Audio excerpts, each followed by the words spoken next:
नमो तस्स भगवतो अरहतो सम्मा सम्बुद्धस्स।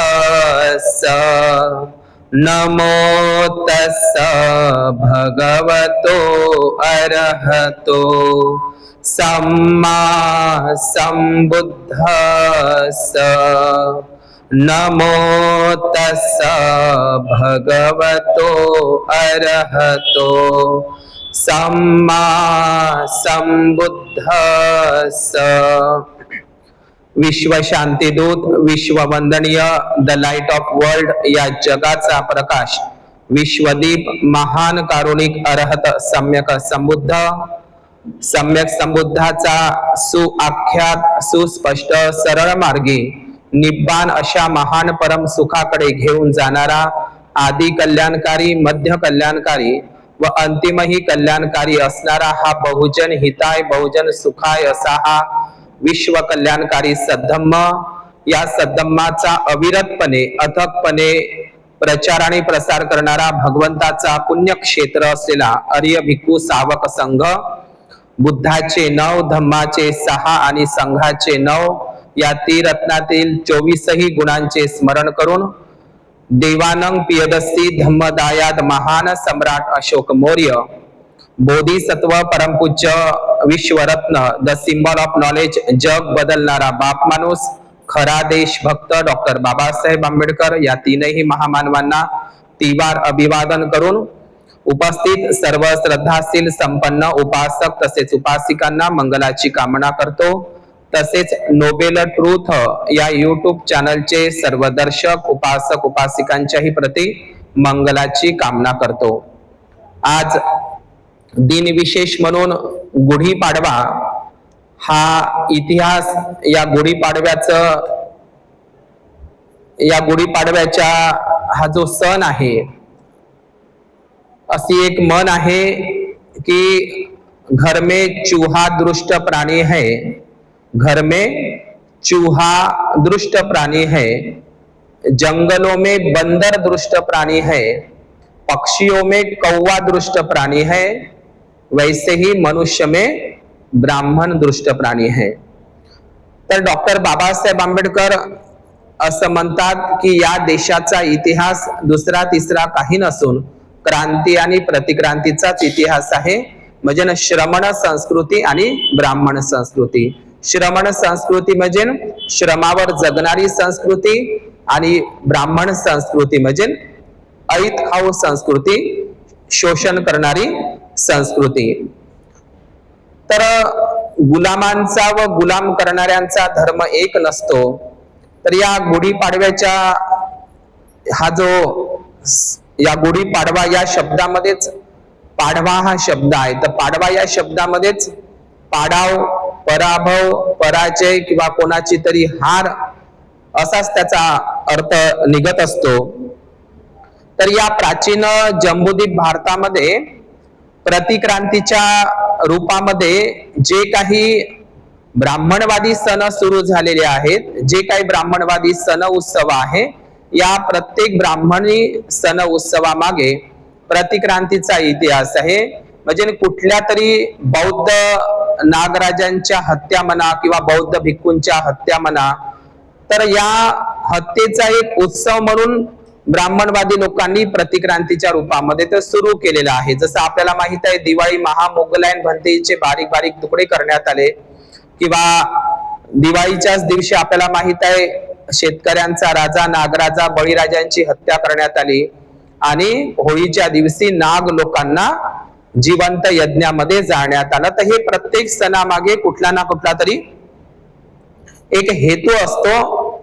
तर Adolf Hitler, तुम्ही नाव ऐकलं का? एडॉल्फ हिटलर हा हुकुमशहा, जर्मनचा हुकुमशहा एडॉल्फ हिटलर।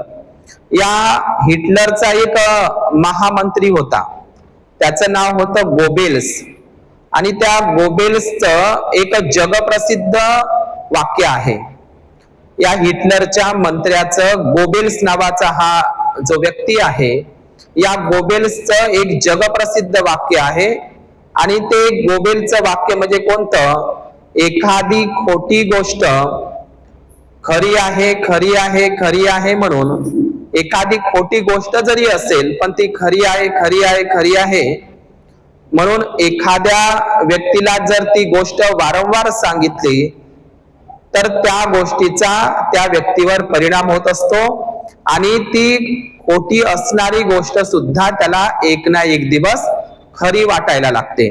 म्हणजे एखाद्या खोट्या गोष्टीचा इतका प्रचार करा, इतका प्रचार करा, त्याच्या मनावर इतका मारा करा त्या खोट्या गोष्टीचा, ती खरी आहे म्हणून, तर ती खोटी गोष्ट ही माणसाला खरी वाटायला लागत असते. तर हे गोबेल्स नीतीचं तंत्र अख्ख्या जगामध्ये आहे. पण या गोबेल्स नीतीचं जे गोबेल्स नीती आहे त्याचा वापर या भारतामध्ये सर्वात जास्त केला जातो. म्हणजे या जगाला बुद्धाने काय सांगितलं आहे? खरं, खरं आणि खरंच सांगितलं आहे. पण बुद्धाचं खोटं खोटं खोटं ठरवण्यामध्ये ब्राह्मण लोक यशस्वी झालेले आहे, लक्षात घ्या. पण अख्खं जग बुद्धाला मानत आहे.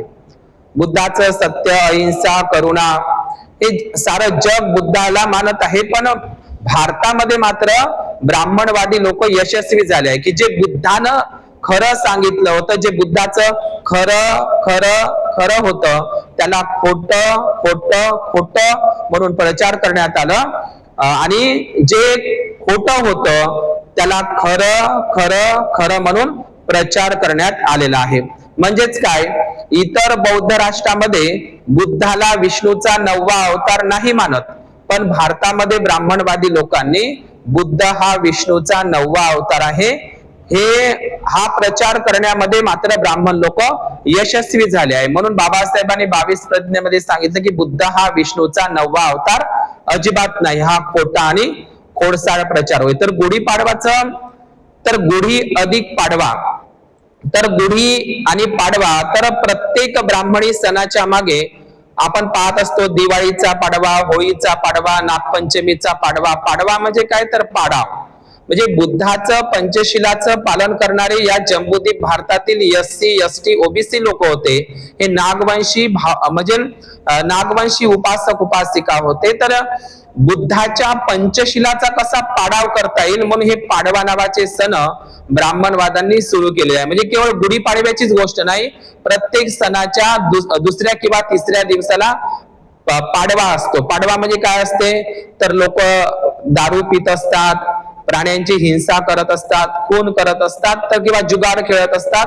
म्हणजे बुद्धाचं पंचशील कसं नेस्तनाबूत करायचं या संदर्भातले हे पाडवा, म्हणजे केवळ गुढीपाडवाच नाही तर इतरही सणांचे पाडवे ब्राह्मणांनी सुरू केलेले आहेत. आपण गुढीपाडवाचा जो इतिहास आहे तो काळा इतिहास आपण या ठिकाणी पाहण्याचा प्रयत्न करणार आहोत. तर डॉक्टर बाबासाहेब आंबेडकरांनी म्हणजे महाराष्ट्राचा इतिहास सांगत असताना इथूनच सुरुवात करावी लागते. आता जे हा व्हिडिओ थोडासा लांबलचक होण्याचा शक्यता आहे आणि म्हणजे डॉक्टर बाबासाहेब आंबेडकरांच्या या भाषणापासूनच मी नेहमी सुरुवात करत असतो.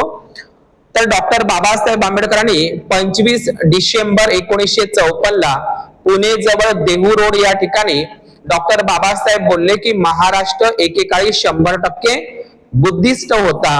त्याची साक्ष म्हणजे या महाराष्ट्रामध्ये सर्वाधिक बुद्धाच्या बौद्ध लेण्या आहे, सर्वात जास्त बौद्ध लेण्या महाराष्ट्रात आहे. याचाच अर्थ बाबासाहेब असं म्हणतात की महाराष्ट्र एकेकाळी 100% बुद्धिस्ट होत्या आणि सर्वात जास्त बौद्ध लेण्यांचा गट समूह जर कुठे असेल तर तो जुन्नर शिवनेरी नाणेघाटच्या परिसरामध्ये. आणि या महाराष्ट्रामध्ये प्राचीन व्यापारी महामार्गही होते आणि या प्राचीन व्यापारी महामार्गामधूनच बुद्ध धम्माचा प्रचार प्रसार सुद्धा झालेला आहे. तर या महाराष्ट्रामध्ये सह्याद्रीच्या कुशीमध्ये हे 3 महामार्ग होते. व्यापारी महामार्गही म्हणू शकतो आपण त्यांना आणि बुद्ध धम्माचा प्रचार आणि प्रसार सुद्धा या महामार्गानेच त्या काळी महाराष्ट्रामधून झालेला आहे. तर पहिला महामार्ग म्हणजे जुन्नर शिवनेरीला लागून असलेला नाणेघाट, दुसरा आहे भोरघाट आणि तिसरा आहे स्थलघाट.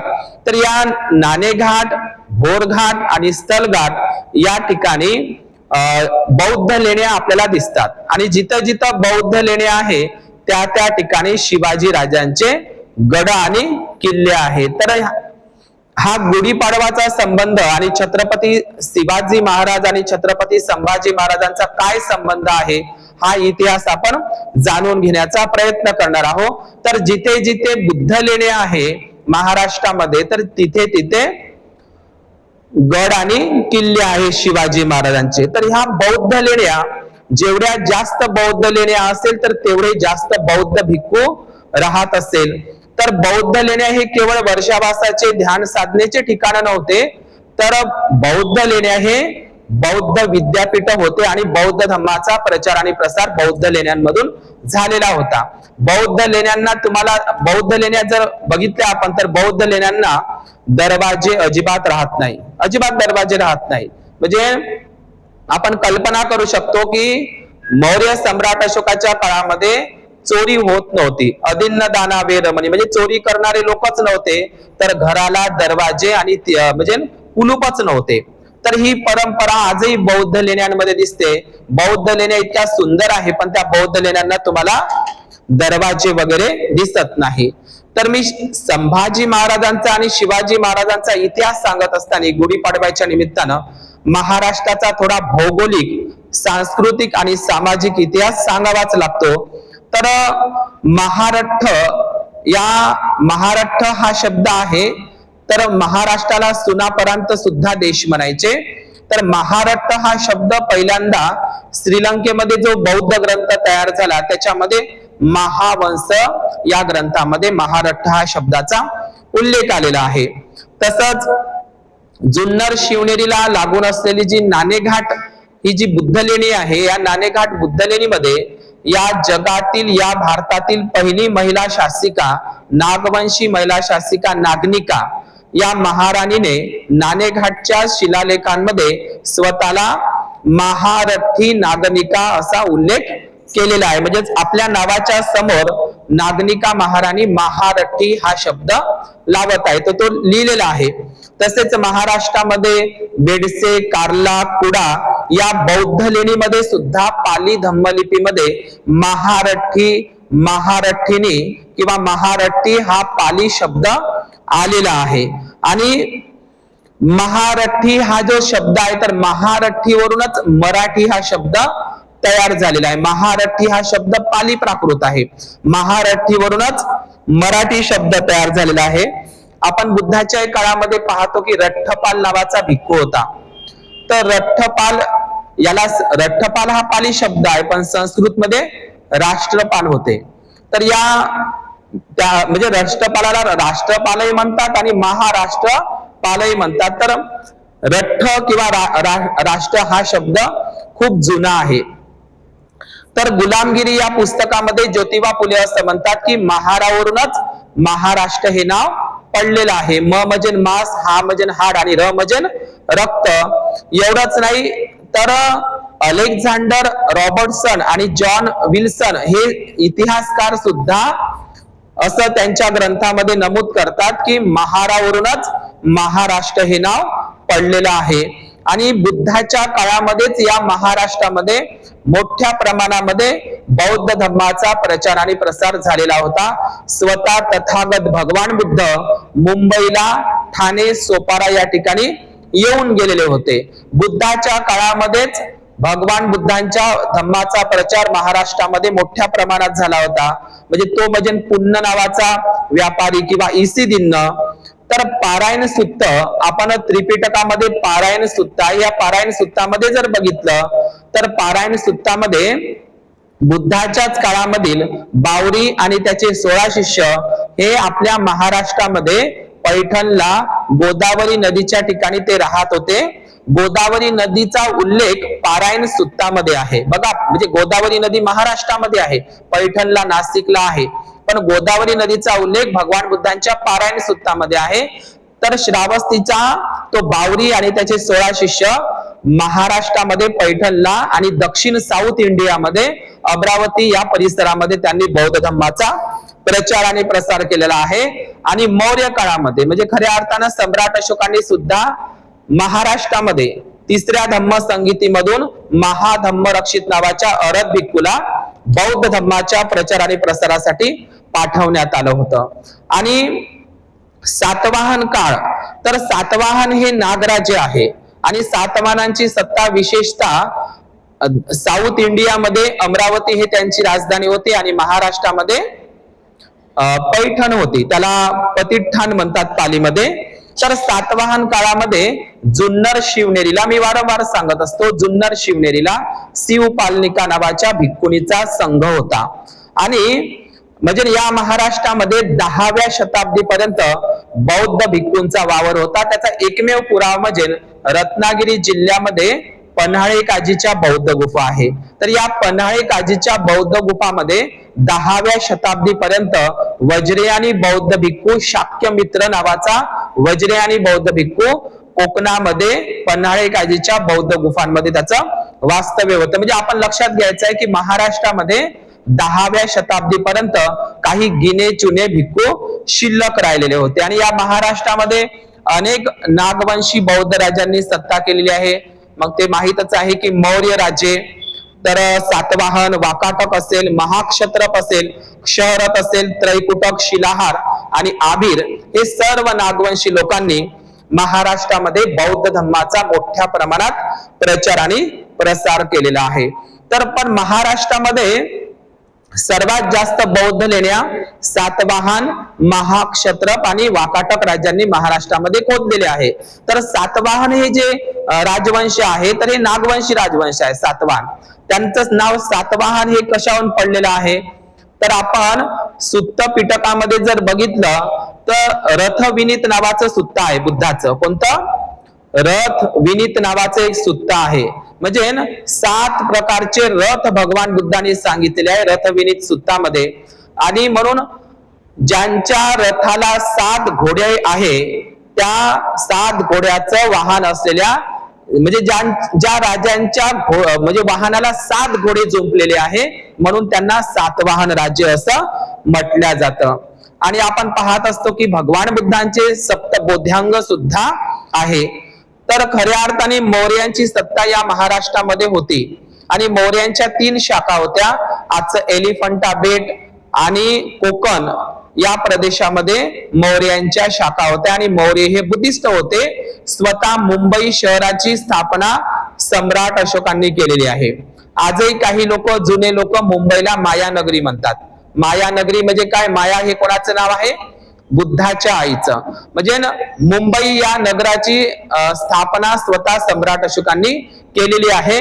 सोपाऱ्याला 84,000 महास्तूपापैकी एक स्तूप सुद्धा त्या ठिकाणी बांधलेला आहे. तर या महाराष्ट्र म्हणजे मौर्यांच्या या भारतामध्ये अनेक शाखा होत्या. तर महाराष्ट्रामध्ये एक शाखा होती आणि या मौर्यांचे मांडलिक होते सातवाहन. म्हणजे जे मौर्य बुद्धिस्ट राजे होते, या मौर्यांचे मांडलिक होते सातवाहन राजे आणि सातवाहनांचे मांडलिक होते वाकाटक राजे. आणि हे सातवाहन आणि हे वाकाटक हे दोन्हीही नागराजेच होते. आणि या सातवाहन घराण्याचा अत्यंत शक्तिशाली सम्राट होता सातवाहन सम्राट, तो म्हणजे गौतमी पुत्र सातकर्णी. आणि या सातवाहन सम्राटामध्ये म्हणजे जगातील पहिली महाराणी नागनिका ही सातवाहन कुळातील होती. आता हे सातवाहन जे बौद्ध सम्राट आहे, या सातवाहन बौद्ध सम्राटांचं खूप मोठं योगदान आहे बौद्ध धम्माच्या प्रचार आणि प्रसारामध्ये. आणि महाराष्ट्रामध्ये आणि साऊथ इंडियामध्ये खास करून त्यांनी बौद्ध धम्माचा प्रचार प्रसार केला. आणि हे सातवाहन लोक मराठी भाषिक होते. आणि मराठी मधला पहिला आद्य ग्रंथ जर कोणता, तर आपल्याला सांगतात की तो विवेक सिंधू, काही लोक म्हणते ज्ञानेश्वरी आहे किंवा लीळाचरित्र आहे. पण लक्षात घ्या, मराठीतला पहिला आद्य ग्रंथ आहे गाथा सप्तशती मराठीतला. आणि हा गाथा सप्तशती मराठीतला पहिला ग्रंथ सातवाहन सम्राट हाल या बौद्ध राजांनी रचलेला आहे. आणि सातवाहन म्हणजे सातवाहन हे जे बुद्धिस्ट राजे मौर्यांचेच मांडलिक आहे, ते बुद्धिस्टच होते ते. आणि त्यांनी या सातवाहनांनी सातवाहन शालिवाहन शक सुद्धा महाराष्ट्रामध्ये सुरू केला. सातवाहन शालिवाहन शक म्हणजेच शेतकऱ्यांचं नववर्ष. तर या सातवाहनांची जी प्रमुख राजधानी होती महाराष्ट्रामध्ये ते म्हणजे गोदावरी नदीच्या काठावर असलेलं पैठण नागघाट. तर या ठिकाणी आणि या सातवाहनांची साऊथ इंडिया मधली जी राजधानी होती ते म्हणजे अमरावती. तर या सातवाहनांच्या छोट्या छोट्या प्रांतिक अनेक राजधान्या होत्या. जुन्नर, शिवनेरी, नाणेघाट ही सुद्धा सातवाहनांची राजधानी होती. तसेच सातवाहनांच्या अनेक वस्त्या होत्या. म्हणजे अहिल्यानगर जिल्ह्यामध्ये नेवासे हे प्रवरा नदीच्या काठावर, किंवा पैठण हे गोदावरी नदीच्या काठावर, किंवा बीड हे जे शहर आहे हे बिंदुसरा नदीच्या काठावर आहे. बिंदुसरा म्हणजे काय? सम्राट अशोकाच्या वडिलांचं नाव आहे बिंदुसार मौर्य. आजही महाराष्ट्रामध्ये जे बीड शहर आहे हे बीड शहर बिंदुसरा नदीच्या काठावर आहे, लक्षात घ्या. तर या अनेक म्हणजे भोकरदन असेल किंवा तेर असेल, पवनी असेल, तर या ठिकाणी किंवा नाशिक असेल तर या ठिकाणी सुद्धा सातवाहनांच्या वस्त्या होत्या. त्याचे काही पुरावे सापडलेले आहेत. तर मी छत्रपती संभाजी महाराजांचा हा गुढीपाडव्याच्या निमित्तानं हा जो इतिहास सांगण्याचा या ठिकाणी प्रयत्न करत आहोत. पण शिवाजी आणि संभाजी महाराजांच्या पूर्वी या महाराष्ट्रामध्ये कोणाची सत्ता होती हे आपण जाणून घेणं महत्वाचं आहे. मी तुम्हाला आधीही सांगितलं आणि पुन्हाही सांगतो की जिजाऊ ही विदर्भातली होती आणि ती सिंदखेड राज्यातली होती. जिजाऊचा जो राजमहाल आहे तो महारवाड्यामध्येच आहे. आणि जिजाऊला ज्या ठिकाणी देण्यात आलं होतं तिचं सासर, जिजाऊ महासाहेबांचं जे सासर आहे ते म्हणजे वेरूळच्या बुद्ध लेण्या. आणि आपल्याला माहित आहे की मालोजी हे शिवाजी महाराजांच्या आजोबांचंही नाव आहे आणि बाबासाहेबांच्या आजोबांचंही नाव आहे. मी आता हे संभाजी महाराजांचा इतिहास सांगत असताना हे संदर्भ पुन्हा सांगावेच लागतात. आणि शिवाजी महाराजांचा जन्म सुद्धा बुद्धलेणीमध्ये, शिवनेरी बुद्धलेणीमध्ये झालेला आहे. आणि शिवाजी महाराजांचे खरे गुरु संत तुकाराम मोरे आहे. आणि मोरे म्हणजे काय? हे मौर्य वंशाचे आहे, सम्राट अशोकाच्या वंशाचे आहे. आणि सातवाहन जे राजे आहे किंवा सातवाहन राजे हे मराठी बोलणारे होते. आणि दुसरी गोष्ट, आपल्या महाराष्ट्रामध्ये एक मराठा लाख मराठा, एक मराठा लाख मराठा हे शब्द ऐकलं असेल. मराठा कोणाला म्हटलं जातात? जे 18 पगड मावळे आहे, ज्यांनी शिवाजीच्या याच्यामध्ये स्वराज्यामध्ये काम केलं, तर त्यांना म्हणतात मराठी. मराठा म्हणजे जात नाही आहे, मराठा हा समूह आहे. मराठी बोलणाऱ्या लोकांनाच मराठा म्हणतात. मांग मराठा, धनगर मराठा, कोळी मराठा, चांभार मराठा, कोणाला मराठा म्हणायचं, तर जे मराठी बोलणारे लोक आहे त्यांनाच मराठा म्हटलं जातं. आणि ते मराठा आणि महारठवाडा आणि मराठवाडा हे शब्द इथूनच तयार झालेले आहे. आपण छत्रपती शिवाजी महाराजांचा जो ज्येष्ठ पुत्र आहे त्यांचं नाव आहे छत्रपती संभाजी महाराज. आता छत्रपती संभाजी महाराज यांचे जे वडील आहे ते आता तुम्हाला माहितच आहे, छत्रपती शिवाजी महाराज. आणि संभाजी महाराजांच्या आईचं नाव सईबाई निंबाळकर. बघा, निंबाळकर म्हणजे शिवाजी महाराजांना एकूण 8 पत्न्या झाल्या होत्या. त्याच्यापैकीची जी पहिली पत्नी आहे शिवाजी महाराजांची ती म्हणजे सईबाई निंबाळकर. आता निंबाळकर हे आडनाव आजही बौद्धांमध्ये आहे, जाधव आडनाव बौद्धांमध्ये आहे, भोसले आडनाव सुद्धा हे आपल्याला SC ST OBC मध्ये दिसते आपल्याला. आपण जर पाहिलं सईबाई निंबाळकर तर आपले दलित साहित्यामध्ये कवी वामन निंबाळकर होऊन गेले. तर हे निंबाळकर घराण्यातली सईबाई. तर मी तुम्हाला आधी सांगितलं आणि पुन्हा सांगतो की शिव आणि शंभू हे शब्द मुळातील पाली त्रिपिटकामधले आहे. आणि हे शिव हे शब्द महाराष्ट्रातील बौद्ध लेण्यांमध्ये सापडतात. जसं शिवपालनिका नावाची भिक्खुनी सातवाहन काळात होऊन गेली, शिवदत्त, शिवम, शिवभूती आणि शिवस्वाती म्हणजे एका सातवाहन सम्राटाचं नाव सुद्धा शिवस्वाती आहे. तर शिव आणि शंभू हे शब्द पाली आहे. आणि त्रिपिटकामध्ये सुद्धा आपल्याला माहित आहे कोलीय वंशाचा अग्ग शिवली म्हणजे शिवली, शिव आणि शंभू हे शब्द पाली आहे. मी तुम्हाला यापूर्वी सांगितलं आहे बुद्धांच्या 80 अग्रश्रावकामध्ये म्हणजे बुद्धाचे जे 80 अग्रश्रावक भिक्खू होते, अरहंत भिक्खू, त्याच्यामध्ये थेरगाथामध्ये उल्लेख आहे की संभूत सानवासी. बघा शब्द कसा आहे, श शब्द वापरत नाही, पालीमध्ये श शब्द येत नाही, शच्या ठिकाणी स वापरला जातो. तर बुद्धाच्या काळामध्ये बुद्धाचा एक भिक्खू होता, त्याचं नाव होतं संभूत सानवासी. आणि हा संभूत सानवासीला प्रवचन देणारा भिक्खू होता धम्म सेनापती सारिपुत्त, आणि हा संभूत सानवासी नावाचा भिक्खू हरिद्वारला राहायचा. हरिद्वारला म्हणजे त्यावेळेच ते अर्हत द्वारला. तर संभूत हा सानवासी नावाचा जो भिक्खू आहे, या संभूत सानवासीवरूनच मग शंभू झालं, शंभू झालं, संभा झालं आणि संभाजी झालं. तर शंभू आणि शिव हे शब्द मुळातले पाली आहे. आणि बुद्धांच्या ज्या जातक कथामध्ये चित्त संभूत नावाची जातक कथा आहे. चित्त संभूत जातक कथा. आता चित्त संभूत जातक कथामध्ये बोधिसत्व चित्त आणि संभूत आनंद अशी ती जातक कथा आहे, चित्त संभूत जातक कथा. तर सांगायचं तात्पर्य म्हणजे शंभू आणि शिव हे जे शब्द आहे, शिव आणि शंभू हे शब्द मुळातले पाली भाषेतले आहे, त्रिपिटकातले आहे. नंतर लोकांनी मग ते शिव शंभू वगैरे ते सुरू केलेलं आहे. तर जिजाऊ महाराज म्हणजे ज्यावेळी शहाजीराजे युद्धामध्ये मारले गेले, तर जिजाऊ मात्र सती गेल्या नाही. आता काही लोक म्हणतात शिवाजी महाराजांनी हिंदवी स्वराज्याची स्थापना केली, पण ही गोष्ट खोटी आहे. शिवाजी महाराजांनी हिंदवी स्वराज्याची स्थापना केलेली नाही आहे. कारण हिंदू हा शब्द हिंदूंच्या कुठल्याही ग्रंथांमध्ये सापडत नाही. म्हणजे ते 4 वेद असो का 18 पुराण, रामायण, महाभारत, भगवद्गीता, कोणत्याच ग्रंथामध्ये हिंदू हा शब्द सापडत नाही. ही मुघलांनी दिलेली शिवी आहे, लक्षात घ्या. हिंदू हा शब्द कुठेच सापडत नाही. म्हणजे ब्राह्मणी ग्रंथामध्ये हिंदू हा शब्द तर सापडतच नाही, पण महाराष्ट्रामध्ये जे वारकरी मराठी संत होऊन गेले, मराठी संतांच्या कोणत्याच अभंगामध्ये सुद्धा हिंदू हा शब्द सापडत नाही. उलट हिंदवी स्वराज्याची स्थापना शिवाजी महाराजांनी अजिबात केली नाही, त्यांनी स्वराज्याची स्थापना केली. उलट पाहतो म्हटलं तर हिंद हा शब्द महेंद्र या शब्दा म्हणजे पालीमध्ये, संस्कृत भाषेमध्ये महिंद्र म्हणतात आणि पाली धम्मलिपीमध्ये महिंद म्हणतात. महिंद म्हणजे महिंद या ठिकाणीच आपल्याला हा हिंद शब्द दिसत असतो. तर शिवाजी महाराजांनी ना हिंदू स्वराज्याची स्थापना केली, त्यांनी सुराज्याची स्थापना केली. आणि शिवाजी महाराजांनी शिवाजी महाराजांनी कुठलं तरी मंदिर बांधलं बा, याला कुठेही पुरावा नाही. ना त्यांनी रामाचं, ना कृष्णाचं, ना कुठल्या तुळजाभवानीचं, ना हनुमानचं मंदिर बांधलं. नंतरच्या काळामध्ये शिवाजी महाराजांच्या गड किल्ल्यांवर ब्राह्मण पेशव्यांनी मंदिरं उभे केलेली आहे. तर आपण जो इतिहास समजून घेणार आहोत तो संभाजी महाराजांचा.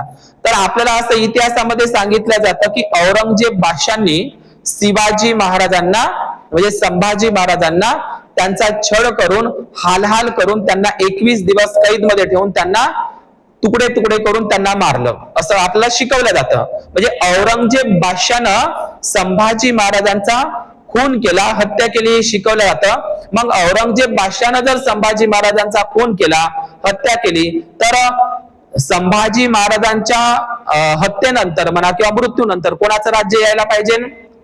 औरंगजेब बादशाहाचं, मुघलाई यायला पाहिजे. पण राज्य कोणाचं इथं? छत्रपती संभाजी महाराजांची हत्या झाल्याच्या नंतर पेशव्यांचं राज्य येतं. आणि म्हणून हाच एक महत्वाचा प्रश्न आहे की औरंगजेबाची मुघलाई न येता शिवशाही म्हणजे शिवशाही संपल्यावर पेशवाई कशी येते, हाच महत्वाचा प्रश्न आहे. तर संभाजी महाराजांची हत्या ब्राह्मणांनीच केली आहे. रामचंद्र पंत अमात्य यांनीच औरंगजेब बादशाला त्याला पकडून दिलेला आहे. कारण ब्राह्मणांनीच अनेक साधू संतांचा छळ केलेला आपल्याला दिसतो. आता आपण अलीकडे पाहिलेलं आहे, औरंगजेब बादशाह जर हा क्रूर कर्मा असता तर औरंगजेब बादशाला औरंगाबाद जिल्ह्यामध्ये अजिंठा आणि वेरूळच्या बुद्ध लेण्या आहे, त्या तोडफोड नाही केलेली आहे. जसं आपल्याला सांगितलं जातं की नालंदा विद्यापीठ बख्तियार खिलजीनं पाडलं, पण ते ब्राह्मणांनीच जाळलं, मी तुम्हाला सांगितलं आहे.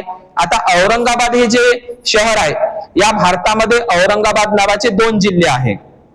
एक जिल्हा बिहारमध्ये आहे, औरंगाबाद जिल्हा बिहारमध्ये आहे, त्याचं नाव सध्या बदललं नाही, पण महाराष्ट्रामध्ये औरंगजेब बादशाहवरून ते औरंगाबाद नाव आता छत्रपती संभाजी महाराज करण्यात आलेलं आहे. आणि दुसरी गोष्ट, शिवाजी महाराजांनी जेवढे काही गड किल्ले बांधले त्या गड किल्ल्याला स्वतःचं नाव दिलेलं नाही, उलट मावळ्यांचं नाव दिलं. आपण पाहिलं असेल, आधी लगन कोंडाण्याचं, मग रायबाचं. तर रायबा महार हा शिवाजी महाराजांचा एक निष्ठावान मावळा होता. रायबा महार आणि छत्रपती संभाजी महाराज हे लहानपणापासूनचे मित्र होते. जसे सिद्धार्थ गौतम आणि कालुदाई आणि छन्न जसे सोबत सोबत लहानाचे मोठे झाले, त्याच पद्धतीनं छत्रपती संभाजी महाराज आणि रायगडचे रायबा महाराज हे लहानपणापासूनचे बालपणीचे मित्र होते. आणि या रायबा महाराजचा जन्म रायगडला झालेला आहे. शिवाजी महाराजांना साथ देणारे तानाजी मालसुरे हे कोलीय वंशाचे होते. तसंच शिवाजी महाराजांचा जीव वाचवणारे होता जीवा म्हणून वाचला शिवा. आता जीवा महाला म्हणते, तो महाला नाही, जीवा महारच आहे. होता महार जीवा म्हणून वाचला शिवा. तर होळीच्या दिवशी म्हणजे बघा आता येणारी तारीख आहे 19 तारखेलाच आहे ना गुढीपाडवा. तर या गुढीपाडव्याच्या निमित्तानं म्हणजे होळीच्या दिवशी संत तुकाराम महाराजांची हत्या केली तुकडे तुकडे करून, आणि गुढीपाडव्याच्या दिवशी कोणाची हत्या केली? संभाजी महाराजांची. तर तुम्हाला माहीतच असेल की होळीच्या दिवशी संत तुकाराम महाराजांची हत्या केली, त्यांचे बारीक बारीक तुकडे करून इंद्रायणी नदीमध्ये फेकून देण्यात आले. आणि दुसरी गोष्ट, त्यांच्या अभंग गाथा सुद्धा ब्राह्मणांनी, रामेश्वर भट आणि मंबाजी भटांनी बुडवलेले आहे. काही लोक म्हणतात की त्यांची हत्या झाली नाही, लक्षात घ्या, त्या काही लोक हत्या झाली नाही असं म्हणतात, पण स्वतः संत तुकाराम महाराजांचा पुरावा आहे त्यांच्या अभंगामध्ये. बघा काय म्हणतात ते, म्हणजे त्यांना शक्यता वाटत होती. लावणी कोलित माझा करतील घात, ऐसे बहुतांचे संधी सापडतो खोळे मंदी. म्हणजे स्वतः तुकाराम महाराजांनी भाकीत अभंग गाथामध्ये वर्तन केलेलं आहे की म्हणजे होळीच्या दिवशी त्यांचा खून करून ब्राह्मणांनी पूर्ण देहुगाव मध्ये अशी अफवा पसरवली महाराष्ट्रामध्ये की संत तुकाराम महाराजांना देवाघरून म्हणजे स्वर्गामधून पुष्पक नावाचं विमान आलं. बघा त्यावेळी भारतामध्ये सायकलीचाही शोध लागायचा होता. ही 16व्या शताब्दीमधली गोष्ट आहे. सायकलीचा शोध नाही तर विमान कसं न्यायला आलं असेल? कोणाला? तुकाराम महाराजांना. मग तुकाराम महाराजांनाच विमान का न्यायला आलं, पुष्पक विमान स्वर्गातून? बाकीच्या इतर संतांना का आलं नाही, हाही प्रश्न आपण निर्माण केला पाहिजे. म्हणजे त्यावेळी सायकलचाही शोध लागला नव्हता, तर विमानाच्या संदर्भात वास्तविक पाहता विमान वथू हा एक बौद्ध ग्रंथ आहे. विमान हा शब्दच पाली आहे. बघा आपल्याला असं वाटतं की तो विज्ञान युगातील शब्द आहे विमान. विमान हा शब्द पाली शब्द आहे. त्रिपिटकामध्ये विमान वथू नावाचा बौद्ध ग्रंथ आहे. तर सर्व संतांचा छळ आणि सर्व संतांच्या हत्या ब्राह्मणवादी लोकांनीच केलेल्या आहे. एवढंच नाही, सर्व महापुरुषांचा छळ आणि हत्या सुद्धा ब्राह्मणवादी लोकांनीच केल्या. म्हणजे संत चोख्याची हत्या म्हणा, कबीरांची आणि रविदासांची हत्या सुद्धा ब्राह्मणांनीच केली. कबीराचे आणि संत रविदासाचे तुकडे तुकडे करून वाराणसीच्या गंगा नदीमध्ये फेकून दिले होते. आणि आपण अलीकडच्या काळामध्ये पाहिलं शिवाजी महाराजांची हत्या ब्राह्मणांनीच केली आहे. आणि दुसरी गोष्ट, आता अलीकडच्या काळामध्ये पानसरे असेल, दाभोळकर असेल, कलबुर्गी असेल, गौरी लंकेश असेल किंवा गोपीनाथ मुंडे म्हणू आपण, यांच्याही हत्या ब्राह्मणांनीच केलेल्या आहे. तर आता पगडी परंपरा जी शिवाजी संभाजी म्हणजे संभाजींच्या आणि शिवाजी महाराजांच्या डोक्यावर तुम्हाला पगडी दिसते, ही पगडी परंपरा शाक्यांची परंपरा आहे, लक्षात घ्या. आणि राज्याभिषेक परंपरा सुद्धा बुद्धिस्ट परंपरा आहे. आपण पाहतो बुद्ध आणि त्याच्या धम्मग्रंथामध्ये बिंबिसार राजाचा जो राज्याभिषेक आहे वयाच्या 15व्या वर्षी झालेला होता. तर संभाजी महाराजांची हत्या होण्याचं कारण म्हणजे लक्षात घ्या, संस्कृत भाषा म्हणजे संस्कृत नावाचा विषय बाबासाहेबांना नाकारला होता, आपण पाहिलं होते. पण बाबासाहेब संस्कृत शिकले, कारण त्यांना ब्राह्मणी ग्रंथाची पोल खोलायची होती. मग बाबासाहेब संस्कृत शिकलेच नाही का? बाबासाहेब संस्कृत शिकले, पण त्यांनी सुरुवातीला मात्र त्यांना संस्कृत भाषा नाकारण्यात आली होती. तर संभाजी महाराजांनी काय केलं, संस्कृत भाषेमध्ये एक ग्रंथ लिहिला वयाच्या 14व्या वर्षी. त्या ग्रंथाचं नाव होतं बुधभूषण. वास्तविक पाहता बुध हा शब्दच पाली आहे. काही लोक म्हणतात बुद्धभूषण नाही लिहिला, बुधभूषण लिहिला. वास्तविक पाहता बुध हा शब्दच पाली आहे. बुधभूषणच हा ओरिजिनल शब्द आहे. आणि स्वतः सम्राट अशोकाने सुद्धा लुंबिनीच्या स्तंभावर लिहिला आहे, य साक मुनी बुधे जाते. बुध हा शब्दच ओरिजिनल आहे, पाली शब्द आहे धम्मलिपीतला. आणि राजस्थानच्या शिलालेख मध्ये सुद्धा बुधसी हा शब्द लिहिलेला आहे. तर बुद्धभूषण हा जो ग्रंथ आहे वयाच्या 14व्या वर्षी, संस्कृत भाषा ही पाली धम्मलिपीतली संस्कारित भाषा आहे. पाली मधूनच संस्कृत भाषा जन्माला आलेली आहे. आणि ही संस्कृत भाषा या संस्कृत भाषेमध्ये वयाच्या 14व्या वर्षी बुधभूषण नावाचा ग्रंथ संभाजी महाराजांनी लिहिलेला होता आणि हा ग्रंथ राजानं प्रजेसोबत कसा व्यवहार करावा असा राजनीतीपर ग्रंथ, म्हणजे बुद्धाने सुद्धा त्यावेळच्या राजा महाराजांना उपदेश केला होता, राज्य कारभार कसा करावा, प्रजेसोबत कसं वागायचं, तर असाच तो राजनीतीपर तो ग्रंथ लिहिला होता. कोणता? बुधभूषण.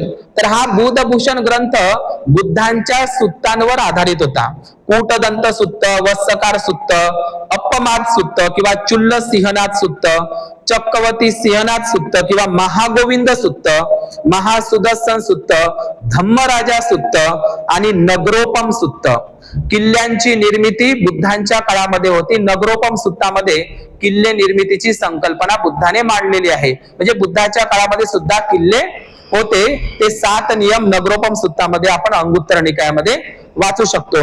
आणि वज्जीच्या लोकांचे जे नियम होते 7 अपरिहार्य धम्म, हे सुद्धा आपण पाहिलेले आहे. तर हे बुद्धभूषण किंवा बुधभूषण नावाचा हा जो ग्रंथ आहे, हा ग्रंथ राजानं प्रजेसोबत कसा राज्यकारभार करायचा या संदर्भातला सुंदर ग्रंथ होता. आणि या ग्रंथाच्या आधारावरच संभाजी महाराजांनी आपलं राज्य, स्वराज्य सशक्त मजबूत केलेलं होतं.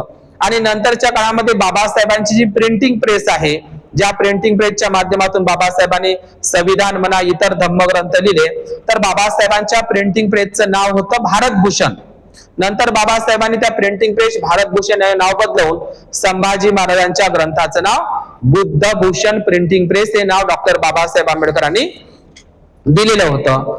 तर ब्राह्मण पेशव्यांचं जेव्हा शिवशाही गेल्याच्या नंतर जेव्हा पेशवाई आली, तर पेशव्यांनी आपलं जे मेन ठिकाण आहे ते शनिवारवाडा पुण्यामध्ये निवडण्यात आलं होतं. आणि या पुण्यामध्ये शनिवारवाडा, त्याचं नाव शनिवारवाडा ठेवण्यामागचं एक कारण होतं, कारण प्रत्येक शनिवारला एक 10 वर्षाची किंवा 9 वर्षाची एक नजराना भेट म्हणून एक कवळी मुलगी पेशवे भोगत होते प्रत्येक शनिवारला, म्हणून त्याचं नाव शनिवारवाडा होतं.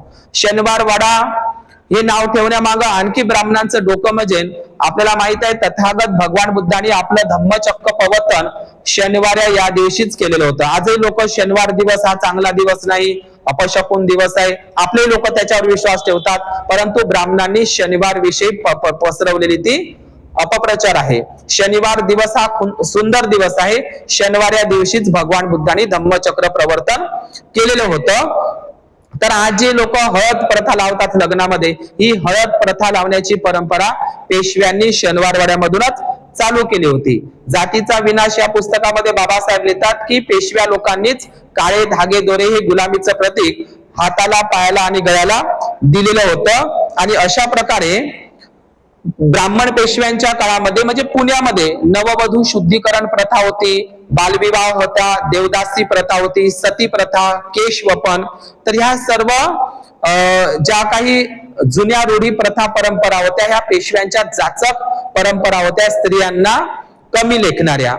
आणि आपल्याला शिकवलं जातं की चंद्रगुप्त मौर्यांचे गुरु हे ब्राह्मण चाणक्य होते. चाणक्य हे फर्जी कॅरेक्टर आहे.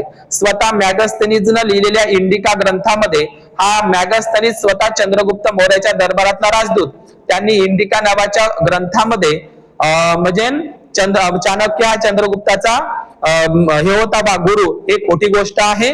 त्याचप्रमाणे शिवाजी महाराजांचा गुरु म्हणून रामदास स्वामी आणि दादा कोंडदेव म्हणून सांगितलं जातं. तर शिवाजी महाराज, संभाजी महाराजांचा आणि जिजाऊ महासाहेबांचा इतिहास बदनाम करणारे हे 3 लोक आहे. एक आहे दादा पुरंदरे, आणि दुसरा आहे तो माफीवीर सावरकर, आणि तिसरा आहे अनेक लोकांनी. पण संभाजी महाराजांची हत्या कोणी केली याचा पुरावा जे बेंद्रे नावाचे इतिहासकार आहेत त्यांनी लिहिलेला आहे की ब्राह्मण पेशव्यांनीच औरंगजेबाला त्यांनी पकडून दिलेले आहे आणि त्यांचे हाल करू करू त्यांना मारलेला आहे. शिवशाही गेल्याच्या नंतर महाराष्ट्रातील सर्व बौद्ध लेण्यांवर ब्राह्मणांनीच कब्जा केलेला आहे. आज आपण जुन्नर शिवनेरीला गेलं तर पेशव्यांनीच त्या लेण्याद्रीच्या अष्टविनायक गणपती तिथं बसवलेला आहे. तर शिवाजी महाराज आणि संभाजी महाराज हे बुद्धिस्ट राजे होते. त्यांनी बुद्ध लेण्यांना तोडफोड केलेलं नाही किंवा बुद्ध लेण्यांचं उलट संरक्षण केलं. उलट बुद्ध लेण्यामध्येच शिवाजी महाराज आणि संभाजी महाराजांचे मावळे सैनिक राहायचे. शिवाजी महाराज आणि संभाजी महाराज जर बौद्ध धर्माचा राग करणारे असते तर त्यांनी बौद्ध लेण्या तोडल्या असत्या, कारण सर्वात जास्त बौद्ध लेण्या तर महाराष्ट्रामध्ये आहे.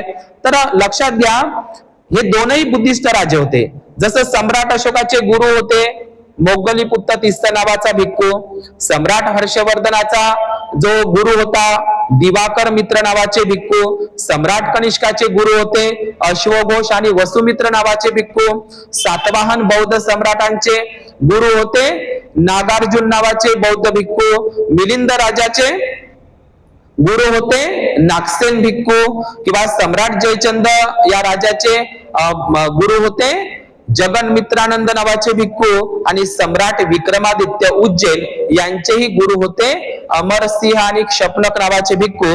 तर त्याच पद्धतीने शिवाजी आणि संभाजी महाराजांचे गुरु होते संत तुकाराम मोरे म्हणजे मौर्य, आणि मौर्य हे महायानी भिक्खूच होते. संत तुकाराम एक प्रकारे महायानी बौद्ध भिक्खूच होते, म्हणून त्यांच्या अभंग गाथेमध्ये आपल्याला बुद्धाच्या धम्माचा प्रचार आणि म्हणजे तुकाराम महाराजांनी भंडारा डोंगरच्या लेणीमध्ये पूर्ण आयुष्य त्यांनी भंडारा डोंगरच्या लेणीमध्येच घातलेलं आहे. त्यांनी अभंग गाथा सुद्धा बुद्ध लेणीमध्येच लिहिलेले आहे. तर शिवाजी महाराजांनी 18 पगड लोकांना घेऊन त्यांनी आपलं स्वराज्य निर्माण केलं होतं. तर तुकाराम महाराजांची हत्या, शिवाजी महाराजांची हत्या, संत चोखामेळ्यांची हत्या, त्यांचा छळही ब्राह्मणांनी केला आणि त्यांच्या हत्याही केल्या. लक्षात घ्या, सर्व साधू संतांच्या हत्या ब्राह्मणांनीच केलेल्या आहे.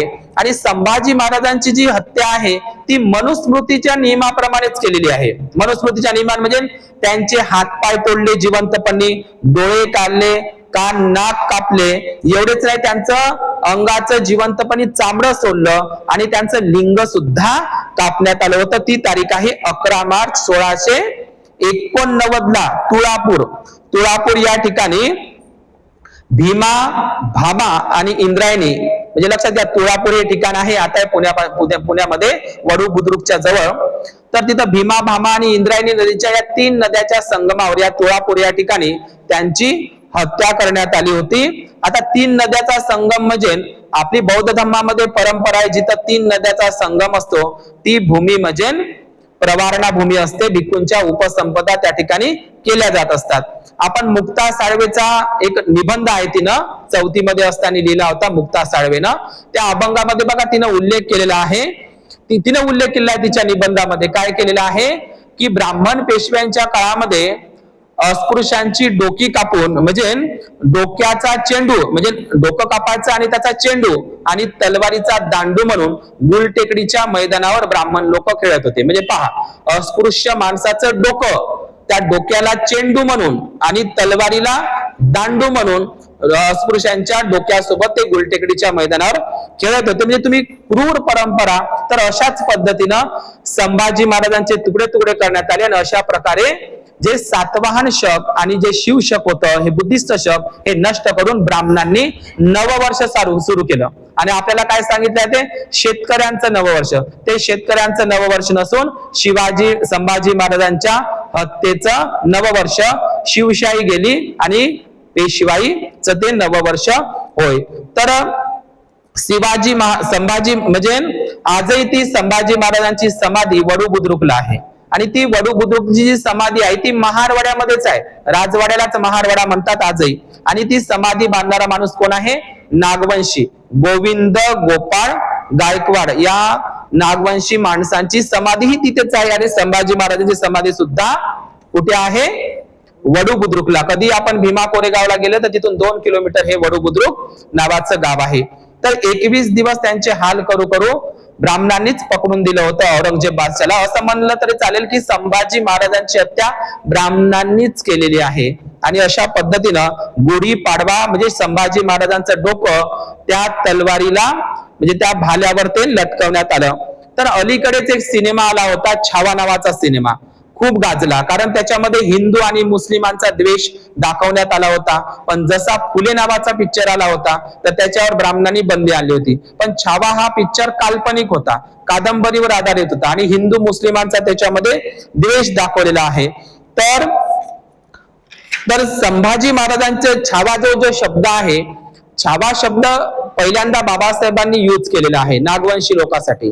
म्हणजे 25 डिसेंबर 1927 ला बाबासाहेबांनी महाडला त्या भाषणामध्ये पहिल्यांदा छावा शब्द यूज केलेला आहे. काय म्हणत आहे बाबासाहेब? तुम्ही भेड बकरीची संतान नसून सिंहाचे छावे आहात. ही गोष्ट काल्पनिक नव्हे. तुमच्या पूर्वजांचा पराक्रम कोरलेल्या विजय स्तंभावर जाऊन बघा. तर बाबासाहेबांनी छावा हा शब्द पहिल्यांदाच वापरलेला आहे.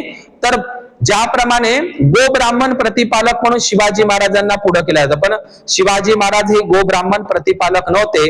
ज्योतिबा फुले सांगतात ज्योतिबा फुलेंनीच त्यांची जयंती सुरू केली आणि पोवाडा लिहिला, समाधीचा शोध लावला.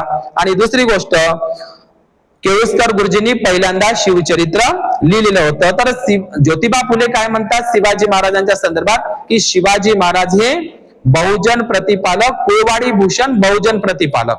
म्हणजे शिवाजी महाराज कोण होते? बहुजन प्रतिपालक, कुळवाडी भूषण होते. त्याचप्रमाणे बुद्ध भूषण हे छत्रपती संभाजी महाराज होते.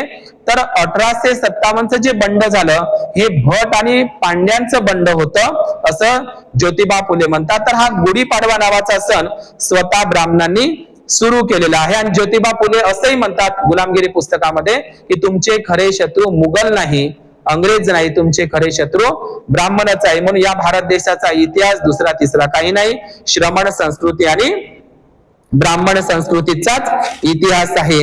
तर या गुढी पाडव्याच्याच दिवशी संभाजी महाराजांची हत्या ब्राह्मणवादी लोकांनी सुरू केली. सातवाहन शक म्हणजे सातवाहन राजे आणि शिवाजी आणि संभाजीचं राज्य हे बुद्धिस्ट राज्य होतं. तर ते राज्य नष्ट करून त्यांनी पेशवाई आणली. आणि पेशवाईमध्ये आपल्याला माहित आहे पेशवाईमध्ये किती मोठा अस्पृश्यांवर अन्याय अत्याचार झाला.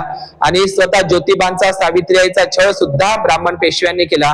आणि याच संभाजी महाराजांच्या हत्येचा बदला 1 जानेवारी 1818 ला 500 नागवंशी सैनिकांनी घेतलेला आहे. एका ब्राह्मण पेशव्याला 56 ब्राह्मण पेशव्याला कापून काढलं होतं. तर ह्या संभाजी महाराजांचा हत्येचा बदला 500 नागवंशी शूरवीरांनी घेतलेला होता. तर हे आजही ही पेशवेशाही डोकं काढू पाहत आहे. म्हणजे आता कुंभमेळा भरत आहे नाशिकला, त्याच्यासाठी 9,000 कोटी आताच म्हणजे कोण देवेंद्र फडणवीस हा ब्राह्मण पेशवाच आहे, त्याचाच वंशज आहे. तर त्यांनी ते सुरू केलेलं आहे. म्हणजे त्यांना अजूनही ब्राह्मण पेशवाई आणायची आहे या भारतामध्ये. महाराष्ट्रामध्ये अजूनपर्यंत ज्योतिबा आणि सावित्रींना भारतरत्न पुरस्कार दिला नाही ब्राह्मण पेशवाईनं, आणि द्यायलाही तयार नाही. मात्र कुंभमेळ्यासाठी नाशिकच्या त्यांच्याकडे भरपूर पैसे आहे.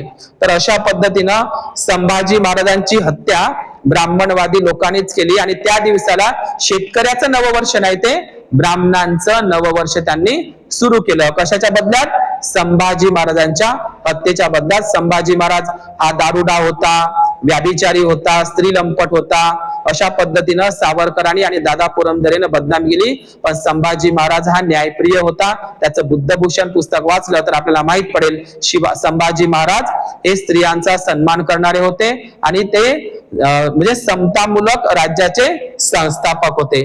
तर संभाजी महाराजांची जयंती आणि शिवाजी महाराजांची जयंती आपण केली पाहिजे, परंतु सम्राट अशोकाची ही जयंती आपण केली पाहिजे. तर संभाजी महाराज आणि शिवाजी महाराज हे नागवंशी राजे होते, म्हणूनच त्यांच्या हत्या झाला. हा इतिहास आपण इतरांनाही सांगावा. तर आज या ठिकाणी या गुढीपाडवाचं एक निमित्त म्हणून या ठिकाणी मी थांबतो. हा व्हिडिओ हा इतिहास इतरांनाही माहित व्हावा यासाठी हा व्हिडिओ आपण अधिकाधिक लोकांना शेअर करा. भवतु सब्बमंगल, भवतु सब्बमंगल.